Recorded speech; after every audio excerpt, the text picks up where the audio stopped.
मिल जाए, how not to criticise others. तो वैसे ही मेरे लिए ये टॉपिक है, लेकिन फिर भी इंग्लिश में सेइंग है everything is fair in love and war. तो सच्चिदानंद गौरांग प्रभु जी के प्रेम में और उनकी कृपा का मैं अभिलाषी हूँ, तो उनकी प्रसन्नता के लिए मैं थोड़ा प्रयास करूंगा। मैं चाहता हूँ शिक्षा अष्टकम का ये बहुत महत्वपूर्ण तीसरा श्लोक है जो हम लोग सुनते आ रहे हैं इतने सालों से। तो भक्ति विनोद ठाकुर ने जो शिक्षा अष्टकम पे कमेंट्री की है उसमें बताया है कि ये स्तर कैसे कैसे साधना भक्ति, भाव भक्ति, प्रेम भक्ति, कैसे ये सारी चीज को इंडिकेट करता है। तो ऑलरेडी आप लोगों ने सुना रहेगा शुरुआत के 2 श्लोकों में।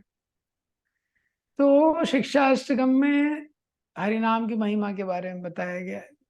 तो पहले श्लोक में बताया गया है कि कैसे 8 उसके लक्षण है, हरि नाम क्या क्या हमको प्रदान करता है। दूसरे श्लोक में बताया गया है कि कैसे ये हरि नाम कोई भी ले सकता है। नाम नाम अकारी बहुधा निस्सर्व शक्ति, कोई इसमें नियम नहीं है, कोई इसमें काल नहीं है। लेकिन जो तीसरा श्लोक है उसमें बताया गया है हरि नाम लेने से उसके बाद जो सतत हरि नाम लेना है वो जो यात्रा है जीव की, उसके बारे में बताया गया है। कंटिन्यूअसली कीर्तनिया सदा हरि, अमानिना मान देना कीर्तनिया सदा हरि। प्रभुपाद जी भगवत गीता के एक तात्पर्य में लिखते हैं भक्ति is simple but not easy. भक्ति सरल है लेकिन आसान नहीं है। तो सिंपल कैसे है? सिंपल टू बिगिन, शुरुआत करने के लिए आसान, लेकिन उसमें जैसे जैसे ऊपर की स्टेजेस में जाते हैं तो वो आसान नहीं है। Where not easy to perfect. तो दूसरा श्लोक बोलता है इतना आसान है, हरि नाम लेना कोई भी ले सकता है। और तीसरा श्लोक बताता है अगर हमेशा हरि नाम लेना है, सततम कीर्तनीय सदा हरि, अगर कोई व्यक्ति हमेशा हरि नाम लेना चाहता है तो क्या क्वालिफिकेशन है? प्रणादपि सुनीचेना तरोरपि सहिष्णुना, बहुत बड़ा क्वालिफिकेशन है ये तो, हमेशा हरि नाम लेने के लिए। तो ये जो क्वालिफिकेशन है, योग्यता है हरि नाम लेने के लिए, ये इंटरनल क्वालिफिकेशन है। संसार में कोई भी चीज, कोई भी क्रिया व्यक्ति करते रहता है, करते करते उसमें परफेक्शन आ जाता है उसको। कोई भी क्रिया करता है धीरे धीरे करते करते उसको परफेक्ट कर लेता है वो। तो कोई राइटर है, कोई मैनेजर है, हर चीज में परफेक्शन आ जाता है। लेकिन जब एक ऐसी चीज है, क्योंकि ये स्टैमिना पे नहीं एटीट्यूड पे डिपेंड करती है, स्टैमिना डेवलप हो जाता है। पहले व्यक्ति 100 मीटर की रेस में भागता है, फिर 1 किलोमीटर, फिर 5 किलोमीटर, लेकिन जो एटीट्यूड है वो इंटरनल चीज है। इसलिए रूप गोस्वामी ने भक्ति Rasamrita Sindhu and Upadeshamrita nectar of instruction के प्रीफेस में लिखा है कि success in Krishna consciousness depends on the attitude of follower. भक्ति के मार्ग में जो सफलता है वो भक्त के दृष्टिकोण पर डिपेंड करती है। तो बहुत महत्वपूर्ण ये वर्ष है। परम पूज्य राधानाथ स्वामी महाराज लगभग लगभग सारे ही लेक्चर में इसको कोट करते हैं।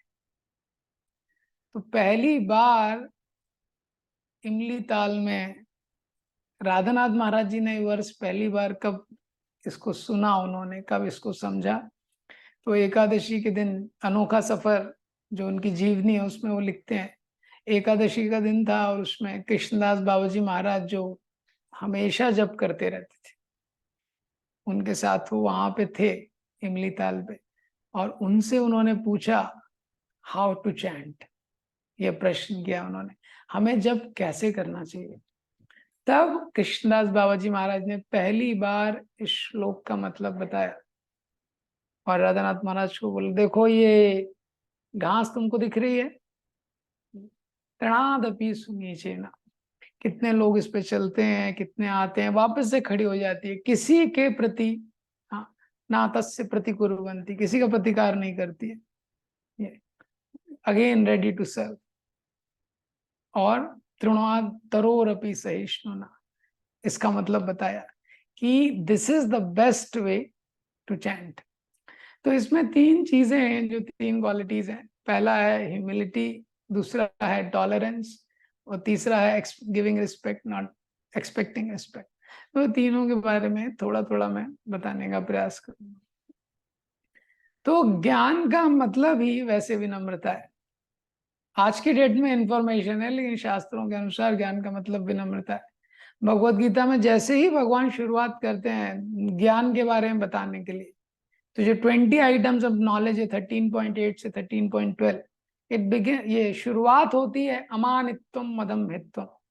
इसकी शुरुआत ही इससे होती है अमानित्वम की ह्यूमिलिटी, उससे इसकी शुरुआत होती है। प्रभुपाद जी इसको कैसे परिभाषित करते हैं, without being anxious to be honored, to have the satisfaction of being honored by others।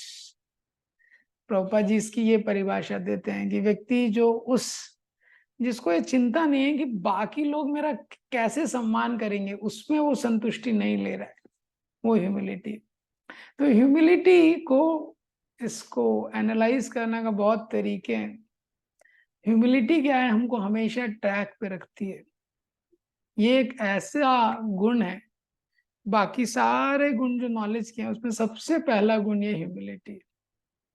तो ये व्यक्ति को हमेशा ट्रैक पे रखता है, उसका ट्रैक कभी मिस नहीं होता। तो ज्यादातर हम लोग भक्ति में आते हैं, शुरुआत बहुत अच्छे से करते हैं, लेकिन हमेशा एक टेंडेंसी रहती है कि ट्रैक से दूर जा सकते हैं। दुर्गम पथस्थो कवियो वदंती, शास्त्रों में लिखा है दुर्गम पथ है, और व्यक्ति को बहुत अलर्ट रहना जरूरी है। तो ह्यूमिलिटी हमारा कोर्स करेक्शन करती रहती। जैसे प्लेन के बारे में बताया जाता है, जो एयरप्लेन रहता है कहीं से टेक ऑफ करता है और उसको कहीं पे लैंड करना है। उसको सपोज इंडिया से टेक ऑफ कर रहा है और न्यूयॉर्क जाना है, लेकिन 90% हमेशा प्लेन जो है वो अपना जो मेन ट्रेजेक्ट्री रहता है उससे दूर रहता है, मेन ट्रेजेक्ट्री पे नहीं रहता है वो हमेशा, क्योंकि मोमेंटम इतना ज्यादा होता है, तो मोमेंटम के कारण वो डिस्ट्रैक्ट हो जाता है। इसी तरह भक्ति की क्रियाओं में इतना ज्यादा मोमेंटम रहता है, इतनी सारी सेवाएं हैं, मैनेजमेंट है, और उसमें हमेशा ये संदेह बना रहता है कि व्यक्ति पथ से भ्रमित हो सकता है, लेकिन फिर भी वो जो प्लेन है वो अपने डेस्टिनेशन पे पहुंचता है। क्यों? तो एयरफोर्स में एक टर्म होता है कंटिन्यूअस कोर्स करेक्शन, CCC। तो जो प्लेन होता है वो अपने ट्रैक से इधर जाता है, कभी इधर जाता है, लेकिन कंटिन्यूअस कोर्स करेक्शन, उसका कोर्स जो है उसको करेक्ट करते रहता है नीचे से व्यक्ति। इसी तरह ह्यूमिलिटी जो है वो हमेशा हमको ट्रैक पे रखती है। तो ह्यूमिलिटी क्या है, हमारा जो उद्देश्य है, हमारा उद्देश्य बाहरी परिस्थितियों के द्वारा बाधित ना हो, इसको इंश्योर करती है। Our purposefulness should not be obstructed by others. जैसे साउथ इंडिया में ब्राह्मण है, दक्षिण भारत का ब्राह्मण है, उसकी कथा सुनते हैं तो वो गीता पढ़ रहा है, उसको पढ़ना आता नहीं है, संस्कृत उसकी अच्छी है नहीं, और गुरुजी ने बोल दिया है कि रोज गीता के 18 अध्याय का पाठ करना है। तो और वो भी साउथ इंडिया में पढ़ रहा है, जहाँ पे सब लोग सब एकदम परफेक्शन वाले हैं, लेकिन क्योंकि वो उद्देश्य का पालन, उसके हृदय में ह्यूमिलिटी है, तो वो कैरी ऑन कर पा रहा है। तो इसी तरह जब ह्यूमिलिटी रहती है तो हम अपने पर्पस पे, अपने उद्देश्य पे स्थिर रह सकते हैं। और इसका एक विशेष गुण ये है कि जो ह्यूमिलिटी है ये ऑल अट्रैक्टिव है। कृष्ण भगवान सर्व आकर्षक है, सर्व आकर्षक कृष्ण को आकर्षित करने वाला एक गुण है। तो भगवान सर्व आकर्षक भी हैं और वो आत्माराम भी हैं, वो पूरी तरह से संतुष्ट हैं। भगवान गीता में बोलते हैं मेरे लिए कोई कर्तव्य नहीं है, थामे पार्थस्ति कर्तव्यम त्रिषु लोकेषु किंचन। कोई कर्तव्य नहीं है मेरे लिए। क्यों? I don't want anything, I don't need anything. ना मुझे किसी चीज की आवश्यकता है, ना मुझे किसी चीज की जरूरत है। तो भी ऐसा कोई व्यक्ति है, उसको आप कैसे अट्रैक्ट कर सकते हैं? तो ऐसे सर्व आकर्षक कृष्ण को भी जो दैन्यता है ये आकर्षित कर लेती है। क्यों? क्योंकि जो व्यक्ति हम्बल है, humility means giving your best without expecting anything and knowing that it's not me. ये ह्यूमिलिटी है। वो व्यक्ति को पता है वो अपना बेस्ट दे रहा है और उसकी कोई अपेक्षा नहीं है, और वो अपना बेस्ट देते हुए जानता है कि ये मैं नहीं हूं, ये करने वाला जो है ये मैं नहीं। तो ऐसा जो व्यक्ति है वो भगवान की कृपा को आकर्षित कर सकता है। देखिए, जो भी सतत, रामायण में एक हनुमान जी हैं, वो हमेशा राम नाम लेते रहते हैं, कॉन्स्टेंटली होली नेम ले रहे हैं, वो इस ह्यूमिलिटी का प्रतीक है। तो हनुमान जी जब अशोक वाटिका में माता सीता के पास जाते हैं तो वो बहुत छोटा रूप लेके जाते हैं। क्यों? क्योंकि माता माता के रूप में उनसे आदान प्रदान चाहते थे, तो एकदम बालक का रूप लेके जाते हैं। माता सीता बोलती हैं, अरे भाई ये लोग तो सब 15 फीट 20 फीट वाले हैं राक्षस, सारे वानर ऐसे ही हैं क्या राम जी की सेना में? तो हनुमान जी अपना इतना विशालकाय रूप बना लेते हैं, वो पूरी अशोक वाटिका में जो सबसे ऊंचा ताल वृक्ष होता है उससे भी ऊंचे हो जाते हैं, एकदम कनक भूधराकार शरीरा, एकदम पहाड़ की तरह इतना बड़ा शरीर बना लेते हैं। तो सीता माता एकदम विस्मित हो जाती है। सीता माता बोलती, भाई व्हाट्स योर एक्चुअल साइज? हाँ, एक्चुअल तुम्हारा कितना हाइट है, क्या साइज है? तो हनुमान जी बोलते हैं कि माता वैसे तो मैं बहुत इंसिग्निफिकेंट हूँ, प्रभु राम की सेना का मैं सबसे तुच्छ वानर हूँ, लेकिन प्रभु राम की सेवा के लिए I can take any size which is required. लेकिन प्रभु राम की सेवा के लिए मैं कुछ भी कर सकता हूँ। तो ये क्या है? Giving your best, not expecting anything and knowing that it's not me. व्यक्ति को पता है कि मैं नहीं हूं, ये मैं नहीं कर रहा। तो इस संसार में भगवान को जो पूरी लीलाओं में देखते हैं, जो एक चीज है जो भगवान को अच्छी नहीं लगती है, वो है प्राइड, जो ह्यूमिलिटी का जस्ट अपोजिट है। और एक चीज जो भगवान को आकर्षित करती है वो धन्यता। प्राइड ऐसी चीज है, आप किसी भी चीज में मिक्स कर दो उसको कचरा कर देगी। मैं कोई व्यक्ति सुंदर है, सुंदरता में दोष नहीं है, लेकिन जब वो सोचता है मैं सुंदर हूं, जब मैं आ जाता है तो उसमें दोष आ जाता है। किसी के पास बुद्धि है तो कोई दोष नहीं है, लेकिन जब वो सोचता है मैं बुद्धिमान हूं तो दोष आ जाता है। किसी के पास धन है तो कोई दोष नहीं है, तो वो सोचता है मैं धनवान हूं तो उसमें दोष आ जाता है। कुंती महारानी बोलती हैं, जन्म ऐश्वर्य श्रुति भी मानादापुमान नैवार्ति अधिधातुम वे तम किंचन गोचरम। जन्म ऐश्वर्य श्रुति श्री, इसमें प्रॉब्लम है। क्या प्रॉब्लम है? मदापुमान, इट इंटॉक्सिकेट्स, इससे व्यक्ति को अहंकार आ जाता है। तो अहंकार में क्या प्रॉब्लम है? तो प्रभुपाद जी इस श्लोक के तात्पर्य में श्रीमद् भागवतम में लिखते हैं, that person can not feelingly chant the holy name. हृदय से हम भगवान का नाम नहीं ले सकते हैं, ये प्रॉब्लम। तो ह्यूमिलिटी क्या है? किसी व्यक्ति पे, किसी भक्त पे भगवान की कृपा है कि नहीं है, इसको जानने की कसौटी है ये धन्यता। अगर किसी पे भगवान की कृपा है तो निश्चित ही वो भक्त दैन्य रहेगा। तो भागवतम के 8वें स्कंद में इसके लगभग सिमिलर श्लोक है बलि महाराज के बारे में। जन्म कर्म वयो रूपा विद्या ऐश्वर्य धनादि यदि यस्य न भवेत् स्तंभा तत्रायं मदनुग्रह। कि किसी के पास जन्म भी है, बलि महाराज का जन्म अच्छा है, कर्म इतना अद्भुत कर्म है, वयो बहुत ज्यादा आयु है, रूप है, ऐश्वर्य है, सारी समृद्धि है, यदि अस्य ना भवेत स्तंभ, और ये सब होने के बाद भी अगर उसका टेम्परेचर हाई नहीं हो रहा है, अगर उसका दिमाग कूल है, हाँ, कोई घमंड नहीं है, उसमें अहंकार नहीं है, तो समझ जाओ इसके ऊपर भगवान की कृपा है।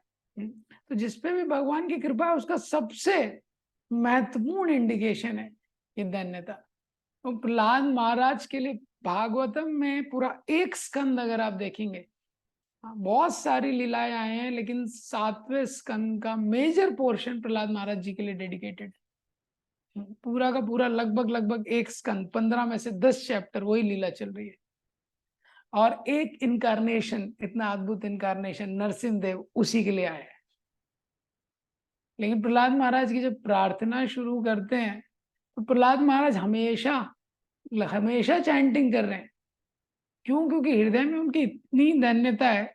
सबसे बड़े universal champion sense enjoyer Hiranyakashipu को उन्होंने हरा दिया, डिफीट कर दिया, वो भी बिना युद्ध किए ही हरा दिया है धन्यता की शक्ति से। तो पहली प्रेयर में ही उनकी धन्यता। ब्रह्मादया सुरगणो मुनयूत सिद्धा सात्वे गतान गतयो वचसाम प्रवाह है। तो प्रहलाद महाराज बोल रहे मैं कैसे आपसे प्रार्थना करूंगा? ब्रह्मा दया सुरगण, ब्रह्मा आदि ये सुरगण, ये देवता, ये तो सतोगुण में रहने वाले हैं, धारा प्रवाह में प्रार्थना कर निकालते हैं लोग। तो इतने इतने संस्कृत में ही बात करते हैं सारे लोग देवता। ये मैं तो षण नंबर के इंटरनेशनल स्कूल में पढ़ा हूँ, उसमें तो हालत अलग ही थी। तो प्रहलाद महाराज का ये जो दैन्यता है, ये इस चीज का इंडिकेशन है कि उन पे डेफिनेटली भगवान की कृपा है। Humility empowers one beyond one's power. इस संसार में व्यक्ति कुछ भी कर सकता है, लेकिन जो उसका बेस्ट क्षमता है एट द मोस्ट उतना कर सकता है। लेकिन जब भक्त होते हैं, हम भक्तों के जीवन में देखते हैं, श्रील प्रभुपाद जी के जीवन में देखते हैं, उन्होंने जो किया वो अकल्पनीय है। क्यों? क्योंकि जो दैन्य रहता है उसको भगवान एम्पावर कर देते हैं, और उसको कितना एम्पावर कर देते हैं वो उसकी पावर के बियॉन्ड है, किसी व्यक्ति की पावर में नहीं है वो। तो प्रहलाद महाराज से हिरण्यकशिपु पूछता है, भाई ये कहाँ से शक्ति मिल रही है इसको? सारे देवता मेरे अंडर हैं, विद्याधर गंधर्व सब मेरे अंडर है, सरकार मेरी है, पार्टी मेरी है, इसको कहाँ से शक्ति मिल रही है? तो प्रहलाद महाराज बोलते हैं, ना केवलम में भवतश्च राजन सवै बलीनां बलनाम बलम च परेशान। मेरी शक्ति की बात मत करो, सबकी शक्ति का स्रोत एक ही है। वो छोटे से 5 वर्ष के बालक को भगवान ने इतना एम्पावर कर दिया, क्योंकि कोई भी व्यक्ति दैन्य रहता है तो उसको भगवान चूज कर लेते हैं, उसको उठा के। श्रील प्रभुपाद जी 70 वर्ष की आयु के थे।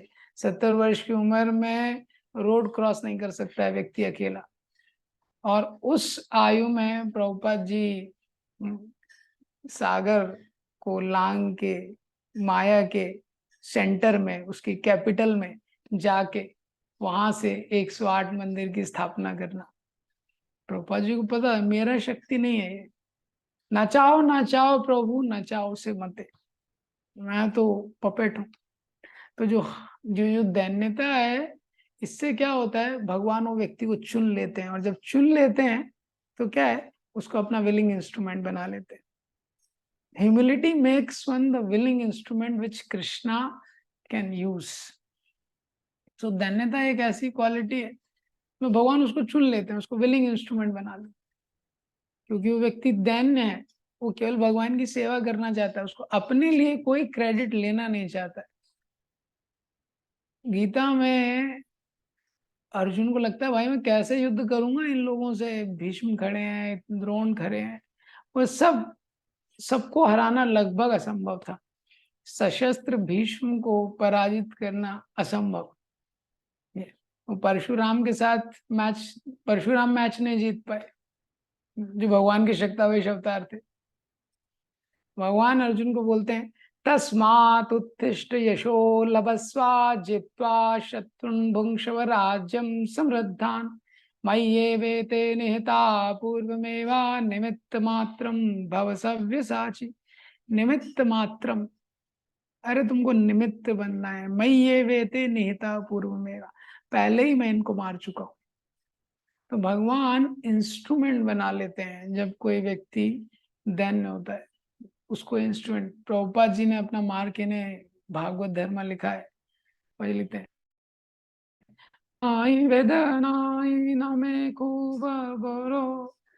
तो प्रभुपाद जी बोलते हैं ना मेरे पास भक्ति है, ना मुझे वेद आता है, कुछ भी नहीं आता है मुझे।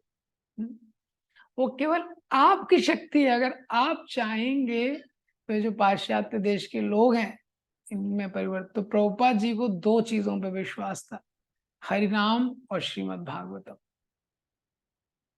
तो यही उनका विश्वास था कि ये जब लोग सुनेंगे तो उनके हृदय में परिवर्तन होगा। तो जो हम्बल पर्सन है, जो दैन्य है, वो डिप्रेस्ड नहीं रहता है पर कॉन्फिडेंट रहता है। लेकिन उसका कॉन्फिडेंस अपने पे नहीं रहता है, वो कृष्णा पे रहता है। तो दैन्यता सबसे बड़ी कसौटी है। भगवान अपने भक्तों की इस क्वालिटी को बचा के रखना चाहते हैं। इसलिए अर्जुन को जब भगवान इस धराधाम से चले गए, और अर्जुन इस दुनिया का नंबर 1 धनुर्धर था, जब वो गांडीव को when he would stretch the बो, ट्वैंग गांडीव, जब उसको स्ट्रेच करता था, उसकी टंकार मात्र से जो शत्रु पक्ष होता था उनका हृदय जो है विदीर्ण हो जाते थे। तो ऐसा जो अर्जुन था, जब भगवान चले गए तो सामान्य कोल भीलों ने लकड़ी से, बिना धनुष के उसको हरा दिया, लकड़ी से उसको हरा दिया। तो भगवान कभी भी एम्पावर कर सकते हैं, कभी भी डिसएम्पावर कर सकते हैं। तो भगवान इस लीला के द्वारा दिखाना चाहते थे कि भक्त की सबसे बड़ी जो कसौटी है भक्ति की, वो क्या है? विनम्रता। ये विनम्रता। तो जब कोई व्यक्ति विनम्र होता है, मुझे हरिनाम वीक चल रहा है, तो जो विनम्र है उसके लिए नाम जप करना आसान रहता है, उसके लिए नाम जप करना स्वाभाविक है, क्योंकि वो जानता है मैं कुछ नहीं कर सकता, और वो ये भी जानता है कि कृष्ण सब कुछ कर सकते हैं। ये दोनों चीजें वो जानता है। इसीलिए तो रामायण में 2 प्रसंग है। एक प्रसंग आता है कि विभीषण से जब मिलने हनुमान जी जाते हैं, तो हनुमान जी जब लंका में प्रवेश कर रहे हैं, ढूंढ रहे हैं सीता जी कहाँ है, तो विभीषण हरिनाम, विभीषण जैसे ही उठता है राम राम का नाम लेता है। तो हनुमान जी सोचते हैं तो कोई साधारण व्यक्ति यहाँ पे लंका में कौन होली नेम चैंट कर रहा है। तो देखते हैं उसके घर के बाहर क्या है, तुलसी का पौधा है। तो हनुमान जी समझते हैं निश्चित कोई साधु व्यक्ति, इससे मिलना चाहिए। तो जब विभीषण से मिलने जाते हैं तो विभीषण बोलते हैं कि कम मेरे पे, हे तो हनुमान जी ब्राह्मण का रूप लेके जाते हैं। विभीषण बोलते हैं कम मेरे पे, हाँ भगवान कृपा करेंगे, करें कृपा भानुकुल नाथा, कम मेरे पे भगवान की कृपा होगी। तो वहां पे विभीषण क्या बोलते हैं, तामस्तन कछु साधन नाही, प्रीति न पद सरोज मन माही। तो विभीषण बोलते हैं हनुमान जी से, तामस तन, मेरा तो तमोगुण से भरा हुआ राक्षसी शरीर है, कछु साधन नाही, साधना स्कोर हमेशा मेरा डाउन रहता है, प्रीति न पद सरोज मन माही, और भगवान प्रभु राम के चरण कमलों में कोई प्रीति नहीं है, कोई मेरी प्रीति नहीं। देखिए लंका में रह के ये हर नाम जप कर रहे हैं विभीषण, एक ही व्यक्ति है लंका में जो होली नेम वीक में पार्टिसिपेट कर रहा है, और वो बोल रहा है मेरी ये स्थिति है। तो ये दैन्यता क्वालिटी है। तो वो बोलते हैं कि मेरा कोई योग्यता नहीं है। तो हनुमान जी को बोलते हैं कि निश्चित ही राम जी का मेरे पे अनुग्रह है। तो राम जी का अनुग्रह है तभी मुझे आपका दर्शन हुआ है, क्योंकि साधुओं का दर्शन बिना भगवान के अनुग्रह के होता नहीं। तो हनुमान जी की विनम्रता देखिए, हनुमान जी बोलते हैं सुनहु विभीषण प्रभु कै रीति, कर ही सदा सेवक पर प्रीति। सुनो विभीषण, ये तो प्रभु का नियम है, हमेशा अपने सेवक पे कृपा करते हैं, ये उनका नियम है। तो मैं कौन सा बड़े कुल का हूं, कपि चंचल सब ही विधिहीना। हनुमान जी बोल रहे हैं मैं तो कपि हूं, मैं वानर हूं, और हर प्रकार से मैं हीन हूं। तो एक तरह से ये रामायण के 2 बड़े हीरो हैं। एक जो है जो लंका में रह के भी जिसने धर्म छोड़ा नहीं और लंका में रह के नाम जप कर रहा है, और दूसरे हनुमान जी हैं, जहाँ जितने भी रामायण में चमत्कार हो रहे हैं वहां पे गोल्ड मेडल हनुमान जी को ही मिल रहा है। लेकिन दोनों के मन में यही भाव है। सीता जी से हनुमान जी बोलते हैं सुनु माता शाखा मृग, नहीं बल बुद्धि विशाल। जब हनुमान जी सीता माता को इतना बड़ा रूप दिखाते हैं, इतना विशाल काय रूप, तो सीता माता जी इंप्रेस हो जाती हैं। तो जब पूछती हैं कि तुम्हारा एक्चुअल साइज क्या है, हनुमान जी बोलते हैं, हे माता, हम तो शाखा में रहने वाले बंदर हैं, नहीं बल बुद्धि विशाल, ना बल विशाल है ना बुद्धि विशाल है। प्रभु प्रताप ते गरुण ही, खाई परम लघु ब्याल। लेकिन ये प्रभु का प्रताप है, भगवान की अगर कृपा हो जाए तो सबसे तुच्छ सांप भी गरुड़ को खा सकता है। ये भगवान की कृपा है।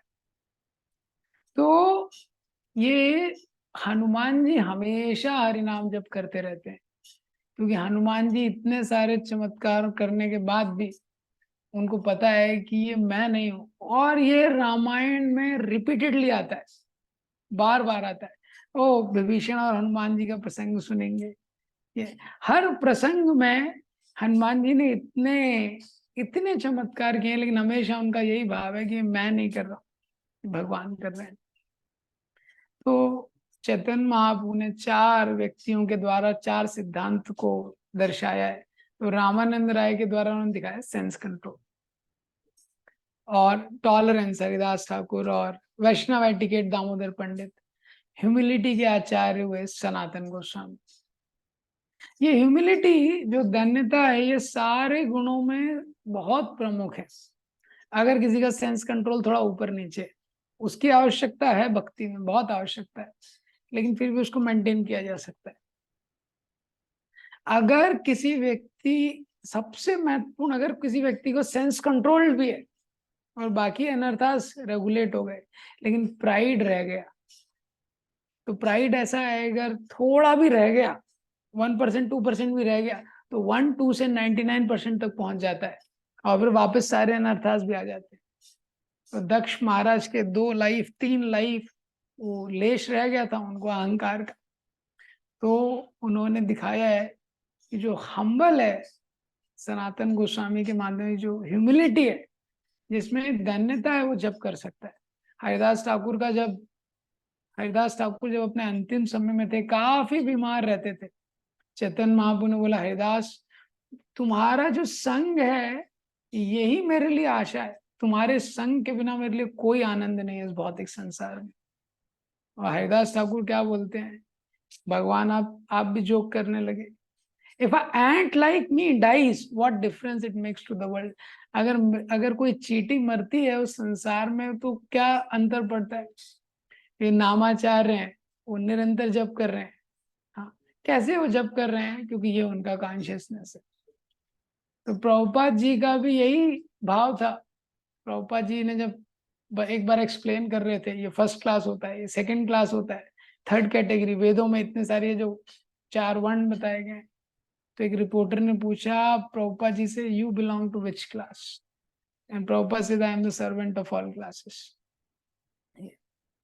तो निश्चित रूप से ये जो धन्यता है, ये कसौटी है। कोई भी जो हम देखते हैं, जो हृदय पूर्वक जप कर रहा है व्यक्ति, और जो जप कर सकता है जितना ज्यादा, वो निश्चित रूप से इसके हृदय में धन्यता का एक भाव रहता है। और जितने भी प्रभुपाद जी के भी जितने वरिष्ठ शिष्य हैं, उनके जीवन में भी ये बहुत क्लियरली देख सकते हैं। राधानाथ महाराज जी कानपुर टेम्पल के ओपनिंग में एक बार आए थे। तो जब ओपनिंग में आए थे, जीबीसी मीटिंग में आए थे, तो वो जो एक लिफ्ट है, तो हमारा लिफ्ट वही इंडियन लिफ्ट था, जो कभी कभी लिफ्ट करता था और बाकी टाइम लिफ्ट नहीं करता था। तो उन्होंने बोला, अरे ऐसा ना हो कि लिफ्ट बीच में बंद हो जाए। तो वो लिफ्ट के वहां उन्होंने एक नोटिस लगा दिया, ओनली फॉर सीनियर डिवोटीज, ऐसा करके। तो एक डिवोटी जो नोटिस कर रहे थे, महाराज ने कुछ बोला नहीं, लेकिन वो नोटिस कर रहे थे, तो महाराज आए और उन्होंने लिफ्ट के वहां देखा, वो नोटिस लगाया, ओनली फॉर सीनियर डिवोटीज। तो महाराज फिर सीढ़ियों से ऊपर चले गए। तो हम देखते हैं कि जितने वरिष्ठ भक्त हैं, अपने आचरण के द्वारा वो दिखाते हैं इस सिद्धांत को, कि ये सिद्धांत है जिसके द्वारा नाम जप किया जा सकता है। और इसलिए शायद इन भक्तों का इतना रुचि है उसमें। तो जब धन्यता रहती है, तो जो कॉन्शियसनेस का स्पेस है वो फ्री रहता है। जैसे कंप्यूटर में आपके 200 GB है, तो जितना फ्री है उतना फास्ट चलेगा। ऐसे ही माइंड का मेमोरी है।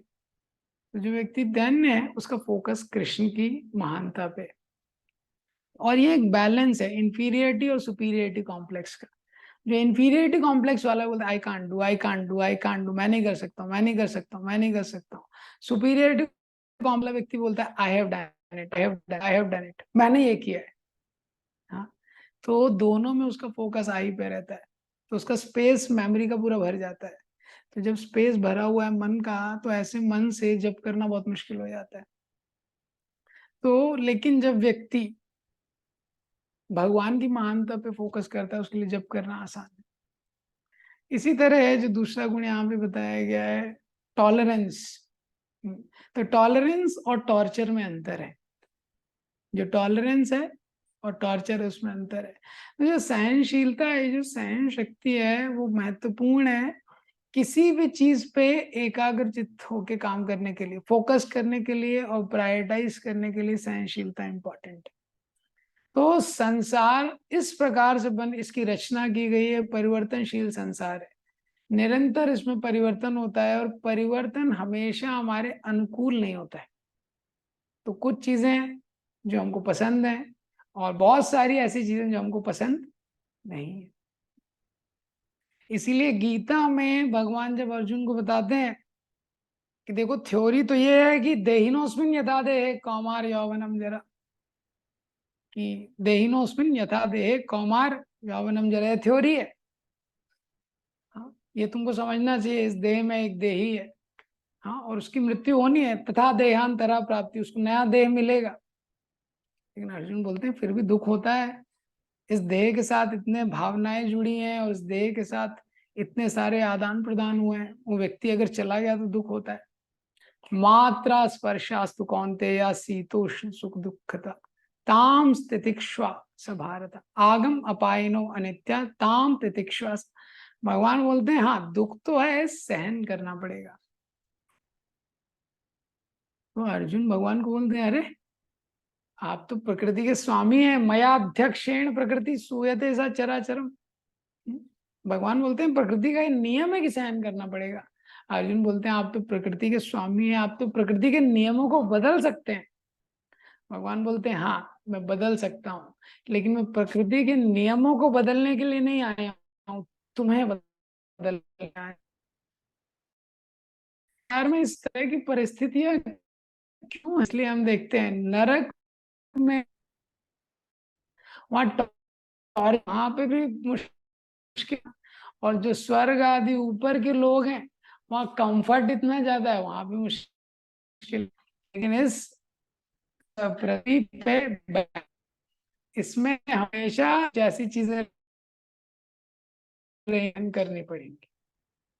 ये तो 2.33 भगवत गीता में थ्योरी बताता है, 2.14 प्रोसीजर और 2.15 कंक्लूजन, कि जो इस तरह से सहन करता है सो अमृत तत्वाय कल्पते, तो वो उस अमृत तत्व को प्राप्त करता है। तो जब हम छोटी छोटी, इंग्लिश में एक प्रेयर है, my O my lord give me the courage to change the things which can be changed, give me the tolerance to accept the things which cannot be changed and give me the wisdom to know the difference। मुझे आप इतनी शक्ति दीजिए कि जिन चीजों में परिवर्तन किया जा सकता है उसको परिवर्तन करने का साहस दीजिए, जिसमें परिवर्तन नहीं किया जा सकता है तो उसको सहन करने की शक्ति दीजिए, और इन दोनों में मैं डिस्क्रिमिनेशन कर पाऊं, अंतर समझ पाऊं, उतना विवेक दीजिए। तो हमें संसार में बहुत सारी चीजें हैं, एक्सटर्नली और इंटरनली, बाहरी रूप से और अंदर से इसको चेंज नहीं कर सकते। तो जब उनको व्यक्ति सहन करता है, कुछ चीजें टॉलरेट करता है, तो फोकस कर सकता है। सहन करने का मतलब ये नहीं है कि सब कुछ सहन करना है, लेकिन हाँ संसार में बहुत कुछ सहन करना पड़ेगा। भगवत गीता में 5वें अध्याय में भी बताया गया है कि जो है प्राक शरीर विमोक्षणा, जब तक शरीर व्यक्ति छोड़ता नहीं है तब तक इस शरीर में वेगों को सहन करना पड़ता है। तो हरिदास ठाकुर ने जो नामाचार्य हैं, तो एक्सटर्नली कितना उन्होंने सहन किया, 22 बाजारों में उनको मारा गया, और ट्रैक रिकॉर्ड कैसा था, 1-2 बाजार में ही लोगों का मृत्यु हो जाता था। हरिदास ठाकुर ने 22 बाजारों में एक्सटर्नल अटैक, और उसके बाद उन्होंने इंटरनल अटैक भी सहन किया। जब वो वैश्या लक्षीरा जो माया देवी थी, माया देवी ने पर्सनली ट्राई किया, तो हरिदास ठाकुर ने हरिनाम, सतत हरिनाम की शक्ति को वहां इंगित किया कि हरिनाम में कितनी शक्ति है। तो इसीलिए जो वास्तविक प्रचार है वो यही है कि हम लोगों को हरिनाम पे विश्वास दिलाते हैं। कहीं भी हम प्रचार करते हैं, हम देखते हैं हरिनाम जितने अच्छे से व्यक्ति करता है उतना उसका ग्रोथ होता है। तो भक्ति सिद्धांत सरस्वती ठाकुर से जब पूछा गया, जब वेस्ट में वो पाश्चात्य देशों में प्रीचर्स भेज रहे थे, तो प्रीचर्स ने बोला स्ट्रेटेजी क्या होना चाहिए हमारा, तो बोला तृणादपि सुनी चेना तरूरपि सहिष्णुना अमानिना मान देना कीर्तनीय सदा, यही स्ट्रेटेजी। क्योंकि हरिनाम ही वास्तव में प्रीचिंग करता है, क्योंकि हरिनाम क्या है, भगवान से अभिन्न है। तो हरिनाम के प्रति लोगों का जितना विश्वास होता है उतना ही वो प्रीचिंग हो पाता है। तो हरिदास ठाकुर ने इतना सहन किया और उन्होंने दिखाया कि कैसे सहन, हम छोटी छोटी चीजों को सहन करते हैं तब हरिनाम ले सकते हैं, और जितना हरिनाम कोई लेगा उतना उसका सहन शक्ति बढ़ेगा। ये दोनों कनेक्टेड। तो इस संसार में चार तरह की सहनशीलता बताई गई, चार तरह का टॉलरेंस होता है। वेग सहिष्णुता, द्वंद्व सहिष्णुता, परमत सहिष्णुता और पर उत्कर्ष। तो उपदेशामृत का पहला ही श्लोक है, वेगों के बारे में बता रहे हैं। वाचो वेगम मनसा क्रोध वेगम जीवा वेगम उधर उपस्थ वेगम। तो टॉलरेंस गिव्स फोकस। हर चीज के लिए व्यक्ति अगर वो करना चाहता है तुरंत, तो फोकस चला जाएगा, वो कुछ भी सहन नहीं कर सकता है। वाचो वेगम, उसको बोलना है। तो आपने देखा होगा कितने भक्त हैं जब के बीच में पूरा जब नहीं हुआ है लेकिन माइंड में थॉट तुरंत बोलना शुरू कर देते हैं। हाँ, तो वेग संहिता, वाचो वेगम मनसा क्रोध वेगम। मन में वेग आते हैं, मन में इतने सारे विचार आते हैं, ये तो कई लोग बीच में ही कॉल करना शुरू कर देते हैं, बीच में ही प्लानिंग करना शुरू कर देते हैं। द्वंद्व सहिष्णुता, सर्दी गर्मी, सुख दुख, मान अपमान, ये द्वंद्व है तीन कैटेगरी का, इसको सहन करना पड़ता है।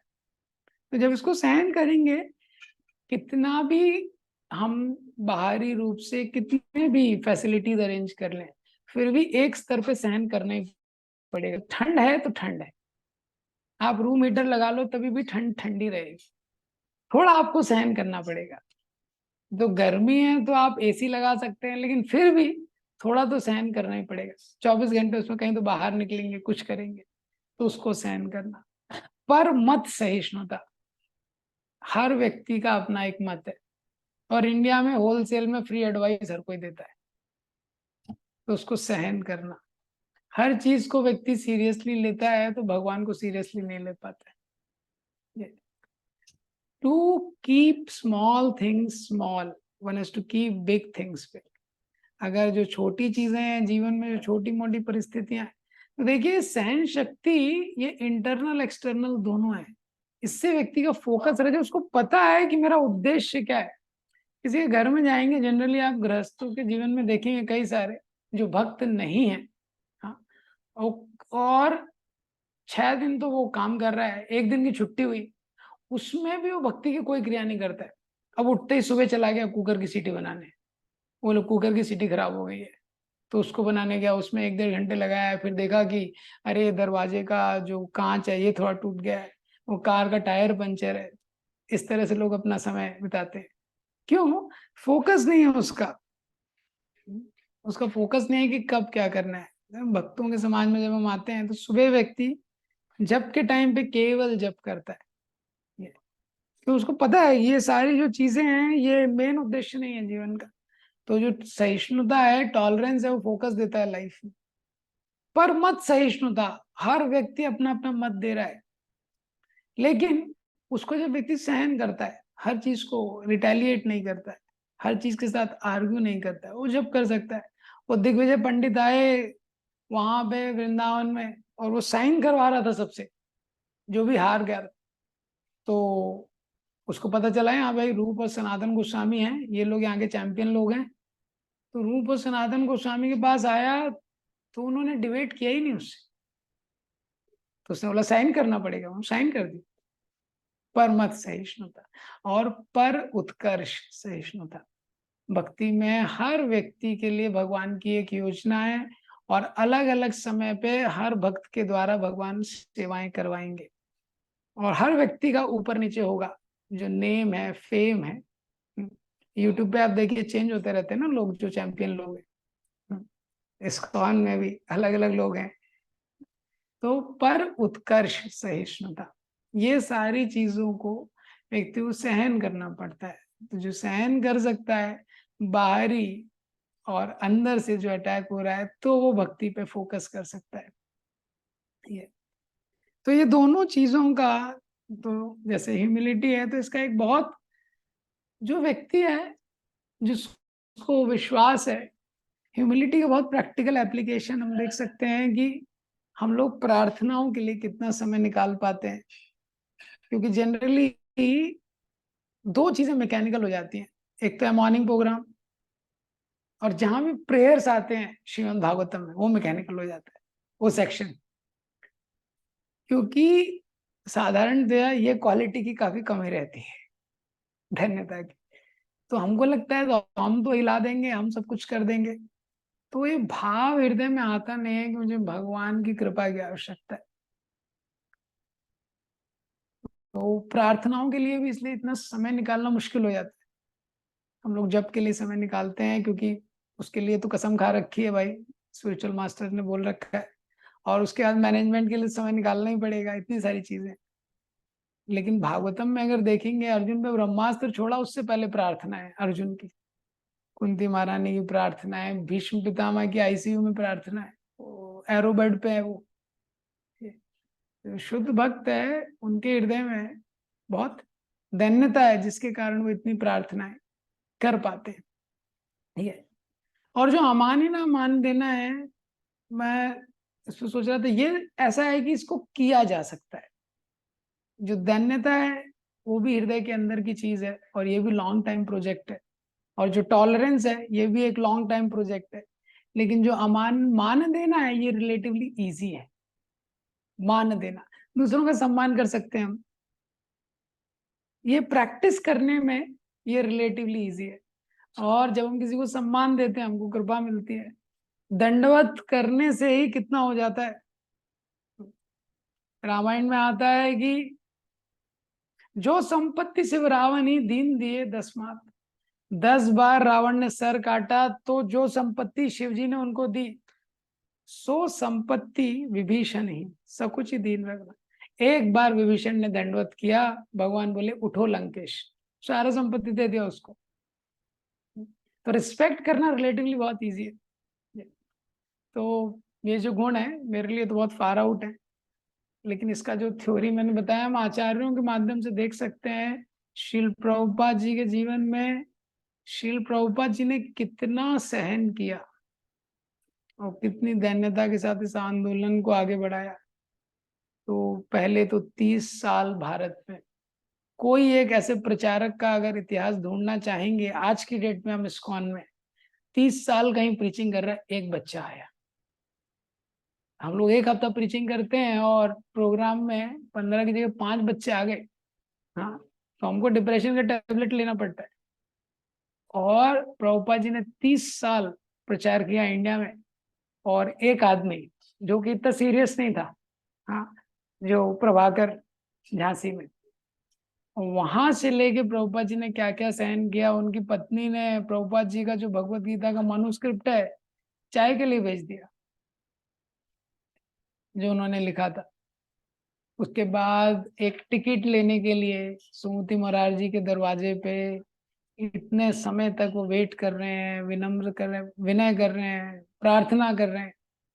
और फिर वो गए हैं तो कार्गो शिप में जिसमें लगेज जाता है, और उसमें उन्होंने 2 हार्ट अटैक को सहन किया।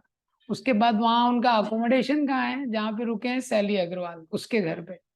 तो फ्रिज में जो 3 कंपार्टमेंट है, एक में मीट रखा हुआ है, नॉनवेज है, और उसी के नीचे प्रभुपाद जी का चावल दाल रखा है। इतनी सारी चीजों को सहन करते हुए जो प्रभुपाद जी ने आगे बढ़ाया आंदोलन को, तो उनको लगा कि ठीक है अब तो मेरे जो गुरु भाई हैं वो सपोर्ट करेंगे। तो गुरु भाई ने कोई सपोर्ट नहीं किया, काफी सारे गुरु भाइयों ने। और उसके ऊपर जब प्रभुपाद जी अपने शिष्यों को यहाँ लेके आए तो उनके गुरु भाइयों से जब वो मिलने गए तो प्रभुपाद जी के अगेंस्ट बता रहे हैं। तो प्रभुपाद जी ने बहुत चीजें सहन करके, इतना सब सहन करके और इतनी दैन्यता के साथ, क्योंकि प्रभुपाद जी का कॉन्फिडेंस कृष्ण पे था। तो प्रभुपाद जी बोलते हैं ये जो किताबें हैं ये मैंने नहीं लिखी है, ये किसने लिखी है? कृष्ण ने लिखी है। ये जो मिशन है ये मेरा मिशन नहीं है, ये मेरे गुरु महाराज का मिशन है। ये जो शिष्य हैं ये मेरे शिष्य नहीं है। My spiritual master send this people, ये मेरे गुरु ने भेजे। तो प्रभुपाद जी बोलते हैं कि Krishna gave everything to me and tested me. Krishna took away everything and tested me. तो प्रभुपाद जी जब भारत में थे 30 साल तक कुछ भी नहीं था। तब एक व्यक्ति था जो उनके प्रोग्राम में आया करता था बीच बीच में, कभी कभी, उसको प्रभुपाद जी जानते। फिर इसके बाद प्रभुपाद जी पाश्चात्य देशों में गए and Krishna give the entire world to Prabhupada, और भगवान ने सब कुछ दे दिया उनको। 108 मंदिर, इतने सारे शिष्य, और सब उन शिष्यों के साथ जब प्रभुपाद जी वापस आए इंडिया, और एक बहुत बड़ा प्रोग्राम था, हजारों लोग उसमें थे। तो उसमें वो व्यक्ति भी एक आया था जो प्रभुपाद जी के प्रोग्राम में पहले आता था, पहले आता। तो उसको लगा लेकिन प्रभुपाद जी अब मुझे पहचानेंगे नहीं पहचानेंगे, अब तो ये तो वर्ल्ड आचार्य हो गए हैं। और मेरा तो पहले भी अटेंडेंस खराब ही था प्रोग्राम में। तो प्रभुपाद जी जब आते हैं, स्टेज से नीचे उतरते हैं लेक्चर के बाद, काफी लोग उनसे मिल रहे हैं, जा रहे हैं, तो व्यक्ति ऐसा थोड़ा साइड में रहता है। तो प्रभुपाद जी उसकी तरफ मुड़ते हैं, उसका नाम बोलते हैं, पूछते हैं आप कैसे हो। ये प्रभुपाद जी बताते हैं मेरे प्रोग्राम में पहले आता था। प्रभुपाद जी बोलते हैं Krishna took away everything and tested me. भगवान ने सब कुछ मेरे से ले लिया, मेरा टेस्ट किया। And Krishna gave everything and tested me. और एक समय भगवान ने मुझे सब कुछ दे दिया और वापस से भगवान ने टेस्ट किया। By the mercy of my spiritual master I pass both the test. अपने गुरु की कृपा से मैंने दोनों टेस्ट डिस्टिंक्शन के साथ पास किए। So in failure consistency is tested and in success humility is tested. तो जब भक्ति के मार्ग में उतना बाहरी रूप से आदान प्रदान नहीं मिल रहा है, बाहरी रूप से सेवाओं में सफलता नहीं मिल रही है, तो कंसिस्टेंसी का टेस्ट है, कैसे हम लोग सहन करते हुए कर रहे हैं। कभी जब अच्छा होता है, कभी जब अच्छा नहीं होता है, लेकिन फिर भी हम लोग 16 माला करते हैं। कभी भागवतम में रुचि होती है, कभी नहीं रुचि होती है, मन का स्वभाव है, लेकिन फिर भी सहन करते वो करते हैं। किसी भक्त से जमता है, किसी से नहीं जमता है, लेकिन भी सहन करते हुए हम लोग इस आंदोलन में रहते हैं। और जब सक्सेस मिलती है तो ह्यूमिलिटी का टेस्ट होता है। कभी कुछ हमको अचीवमेंट मिल जाता है, कभी सक्सेस मिल जाता है, कभी हरे नाम का जप अच्छे उससे हो जाता है। ये तो जब ये सारी चीजें जीवन में होती हैं तो ह्यूमिलिटी का टेस्ट होता है कि हमारे हृदय में क्या भावना है। क्या हमको पता है कि ये मैं नहीं कर रहा हूँ, ये भगवान की ही कृपा है।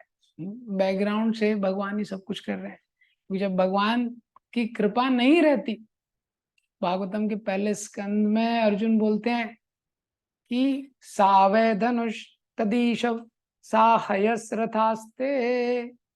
जब भगवान यहाँ से चले गए तब अर्जुन ये श्लोक बोल रहे हैं, सावे धनुष ये वही गांडीव है। हाँ, ये वही सेलिब्रेटेड गांडीव है। सावे धनुष तदीशव, और वही मैं अर्जुन हूं। साहयस वही रथ है, वही रथ है। सारथी वही घोड़े हैं, वो सारथी नहीं है। और उस सारथी के बिना जैसे कोई राख के ऊपर घी डाल रहा है यज्ञ में, वैसी स्थिति है। तो भगवान की कृपा के बिना हम लोग कुछ कर नहीं सकते हैं। तो भगवान की कृपा को आकर्षित करने के लिए ये दो गुण शास्त्रों में बताए गए हैं। तो मैं इससे बहुत दूर हूँ। आप लोगों की कृपा के लिए, आप लोगों के आशीर्वाद प्राप्त करने के लिए थोड़ा मैंने आप लोगों का समय लिया।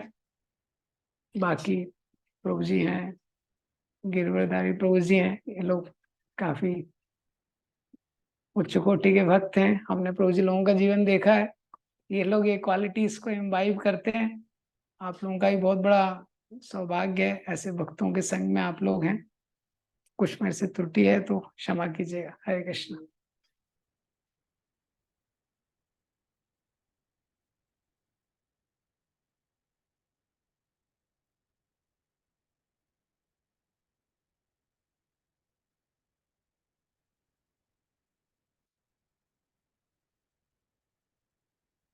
तो आई विल टेक ऑफ प्रभु जी।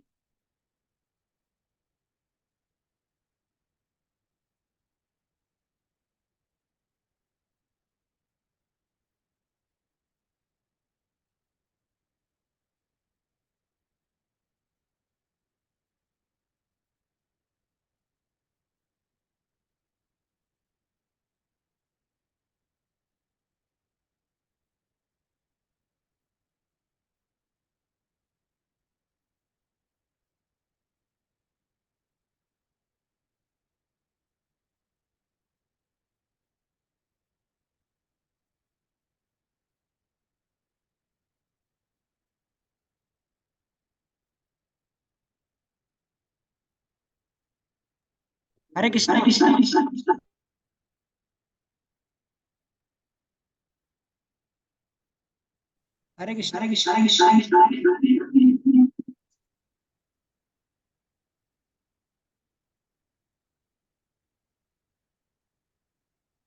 हरे कृष्ण प्रभु जी, आपको सुनाई दे रहा है?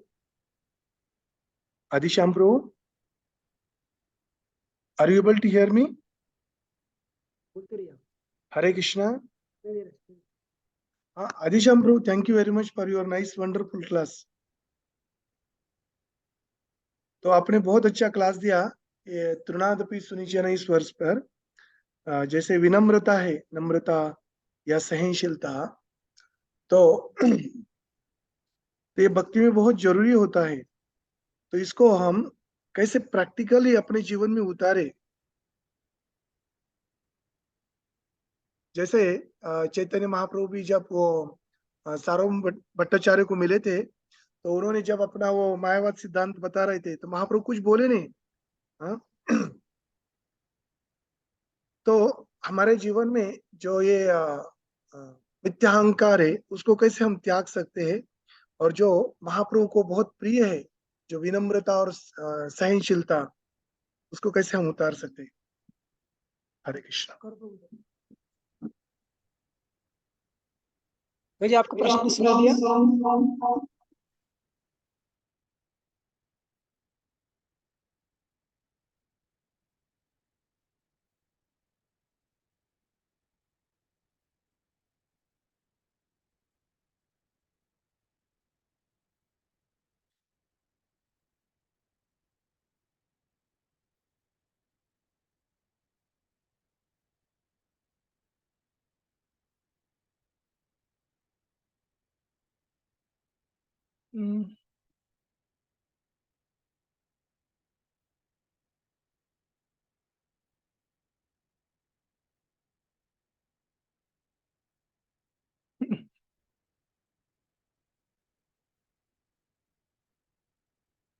तो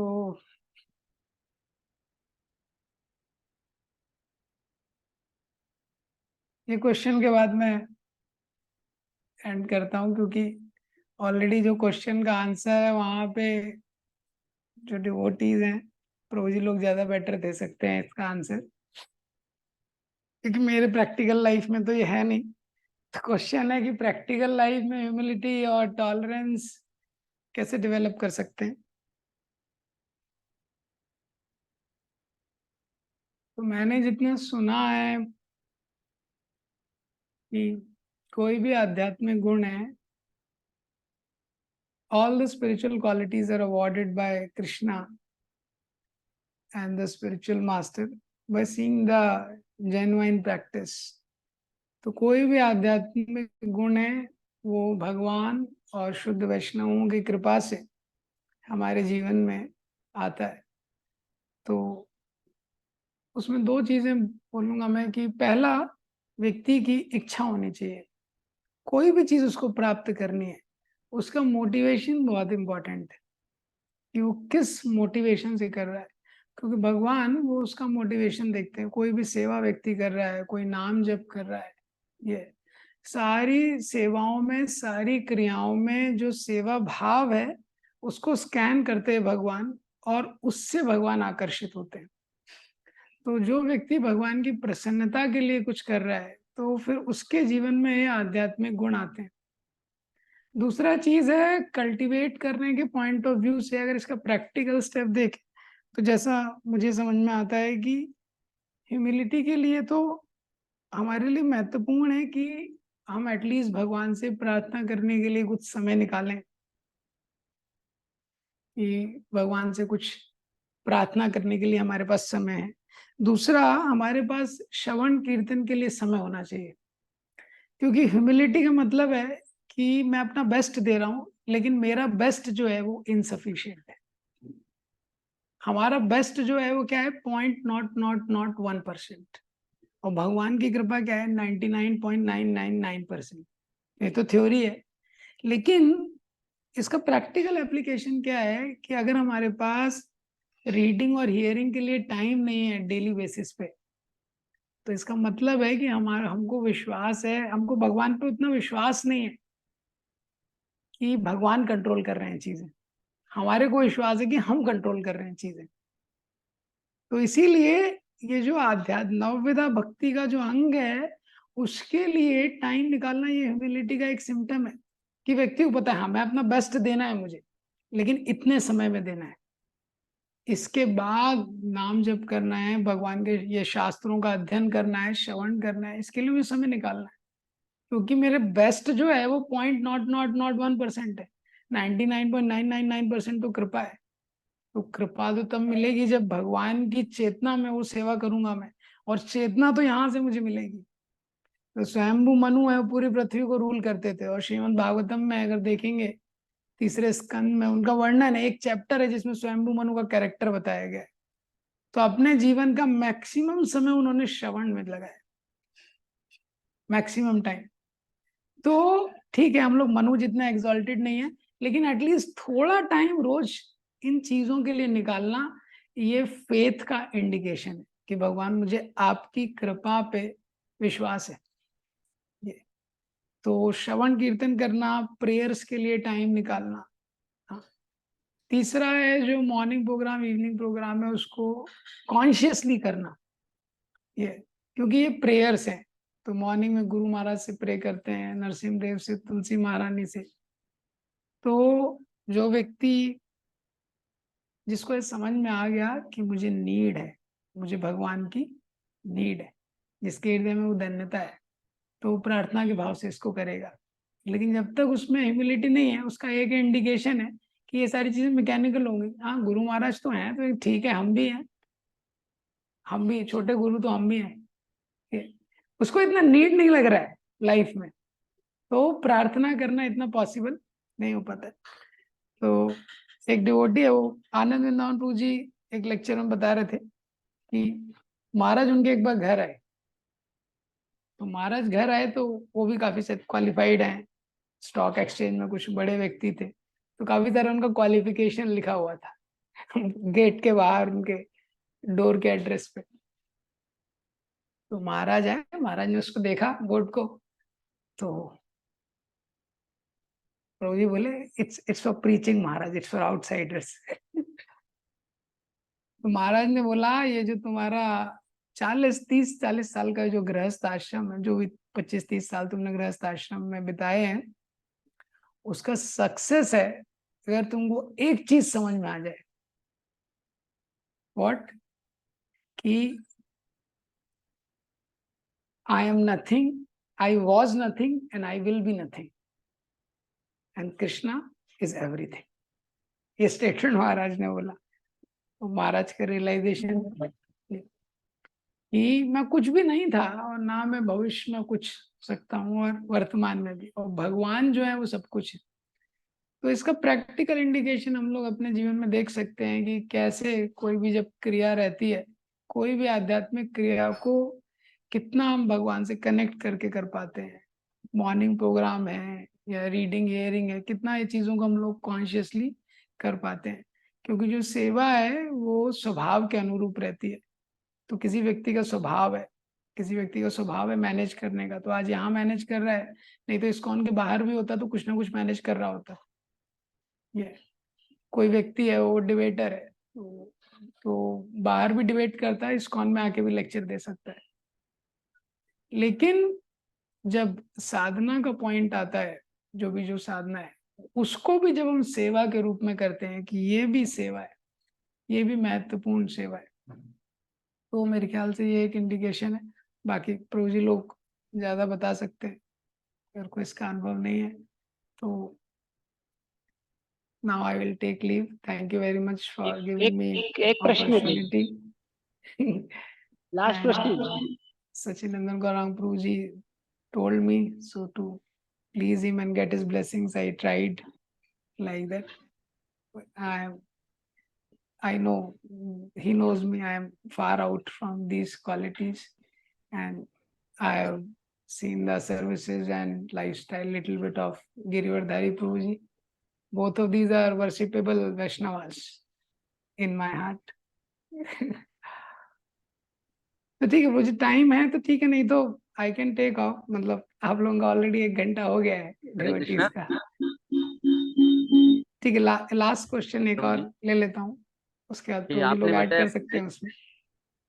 यहाँ हम अहंकार के कारण जप नहीं कर सकते और लोग भी जप नहीं कर सकते, अहंकार के कारण भक्ति में नहीं आते, जप भी नहीं कर सकते। तो हम तो प्रैक्टिस कर रहे हैं, तो हमारे अंदर भी अहंकार है और बाहर के लोग हैं, उनको भी हम प्रीचिंग करने की कोशिश कर रहे हैं। तो हम अहंकारी है, हम भी जब अच्छी तरह से नहीं कर रहे अहंकार के कारण, तो बाहर प्रचार कैसे कर सकेंगे हम?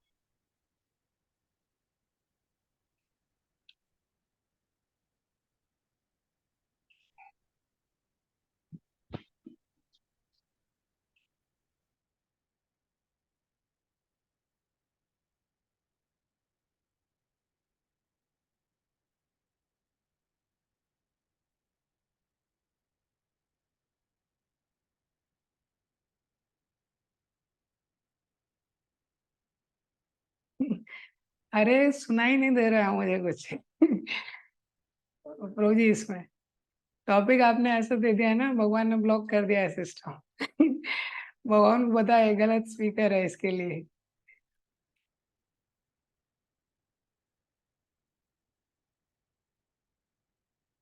या या so this is it.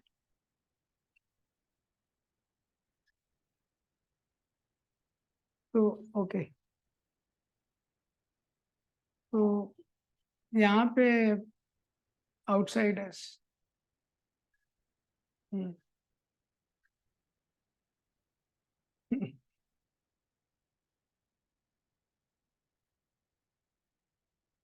तो प्रभु जी ने यहाँ पे प्रश्न, ओके दिस इज फिनिश प्रभु जी। तो प्रभु जी ने प्रश्न लिखा है यहाँ पे, हमारे अंदर भी मिथ्या अहंकार है, उसके कारण हम लोग जप नहीं कर पाते हैं, और जो बाहर वाले लोग हैं उनके अंदर भी अहंकार है, और हम उनको बोलते हैं आप जप करो, chant Hare Krishna and be happy. तो ये कैसे कर सकते हैं हम लोग? उनके अंदर भी ईगो है, उनको कैसे प्रीच करेंगे? तो हम देखते हैं कि चैतन्य महाप्रभु का ये जो मिशन है, ये मिशन का एक स्वभाव रहता है आंदोलन का। इस्कॉन को छोड़ के अगर आप देखेंगे, जितनी धार्मिक संस्थाएं हैं लगभग काफी सारी, वो भजन के मार्ग में, उसमें लोग प्रचार नहीं करते, भजन के मार्ग में ज्यादातर संस्थाएं।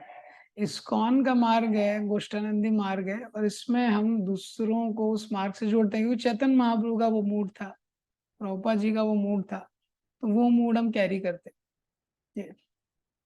तो जो दूसरा व्यक्ति है, अहंकार हमारे अंदर भी है, और मिथ्या अहंकार क्या लास्ट स्टेज है, तो ये तो जाएगा नहीं जल्दी, ये लास्ट स्टेज है। तो 4 तरह के प्रलय का भागवतम में वर्णन है, नित्य प्रलय, नैमित्तिक प्रलय, प्राकृतिक प्रलय, और एक है अत्यांतिक प्रलय।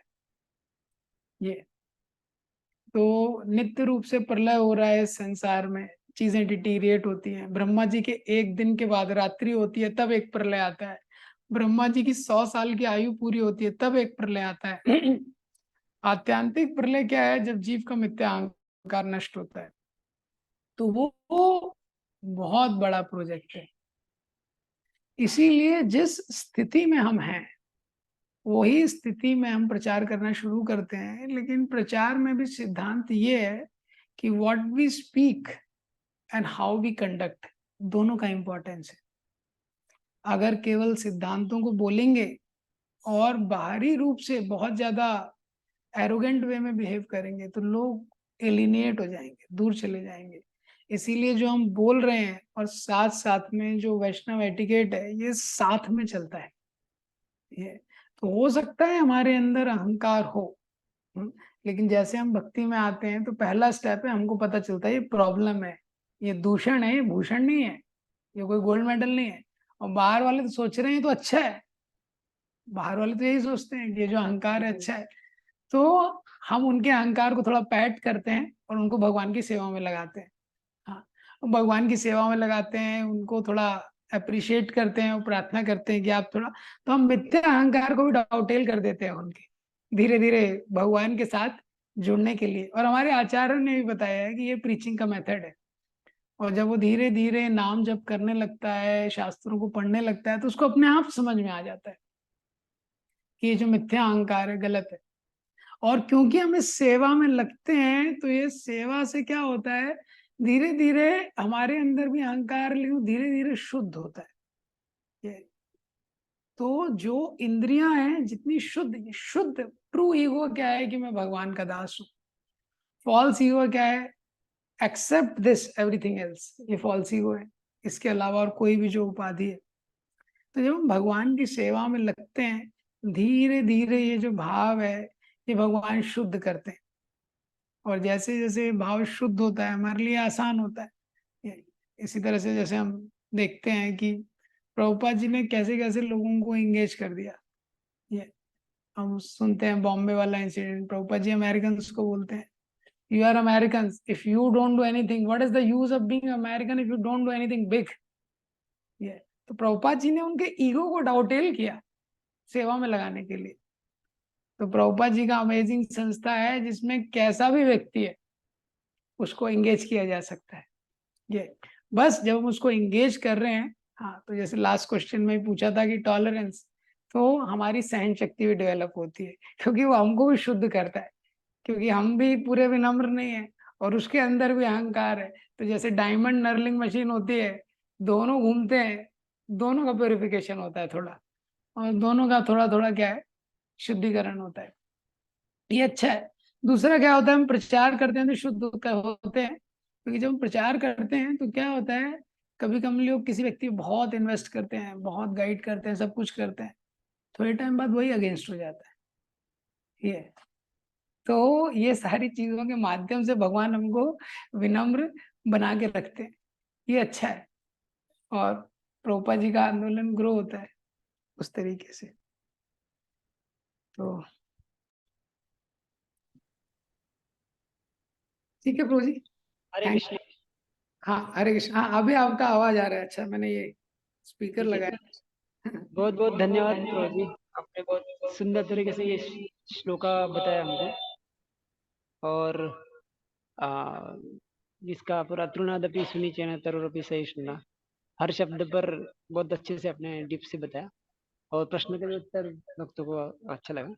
तो हम आदिश्याम प्रभु जी का एक बार हरे कृष्ण मंत्र बोलकर धन्यवाद देते हैं। हरे कृष्णा कृष्णा कृष्णा हरे हरे, हरे राम राम राम हरे हरे। तो हम आशा करते हैं कि प्रभु जी आगे भी हमको समय देंगे। प्रभु जी का ऑलरेडी दूसरा क्लास था पर हमारे लिए कैंसिल किया उन्होंने। तो बहुत बहुत धन्यवाद प्रभु जी। हरे कृष्ण। बस आपके लिए आशीर्वाद दीजिए। Thank you. हरे कृष्ण।